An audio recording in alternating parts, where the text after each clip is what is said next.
रत्नागिरीतली ही दृश्य आपल्याला दिसतात। आषाढी एकादशी निमित्त रत्नागिरीत दिंडी निघालेली आहे। दिंडीचं आयोजन करण्यात आलेलं आहे रत्नागिरी शहरात। रत्नागिरीतील विठ्ठल मंदिरापर्यंत ही दिंडी असणार आहे। आणखी माहिती याबद्दल घेऊयात, आपले प्रतिनिधी मनोज लेले आपल्या सोबत आहे। मनोज,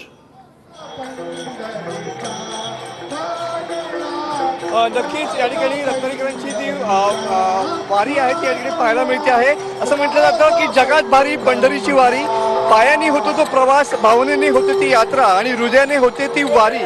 खऱ्या अर्थानं रत्नागिरीकरांनी दाखवलेली ही वारी आहे आणि मोठ्या संख्येनं सकाळी या ठिकाणी जे रत्नागिरीकर आहेत ते दिंडीच्या माध्यमातून रस्त्यावरती उतरलेले पाहायला मिळत आहेत। भगव्या पताका हातामध्ये आहेत, पंढरीचा पांडुरंगाचा नामघोष आहे आणि अशा पद्धतीनं ही दिंडी निघालेली आहे। रत्नागिरीकरांची ही ऐतिहासिक अशी वारी म्हणायला लागेल। दरवर्षी ही वारी या ठिकाणी निघते। तुम्ही बघू शकता की या ठिकाणी पांडुरंगाची मूर्ती असलेली ही पालखी आहे, तर आकर्षक अशी सजावट करण्यात आलेली आहे आणि विठुरायाचा नामघोष करत नाचत भजन म्हणत या ठिकाणी ही वारी निघालेली पाहायला मिळते। मोठ्या संख्येनं पारंपरिक पद्धतीनं पेहराव करून या ठिकाणी ही वारी या ठिकाणी निघालेली पाहायला मिळते।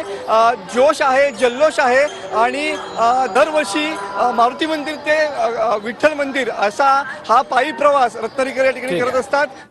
बरोबर, तर रत्नागिरीतली ही दिंडीची दृश्य आपण बघतोय। आषाढी एकादशी निमित्त ही दिंडी निघालेली आहे आणि आता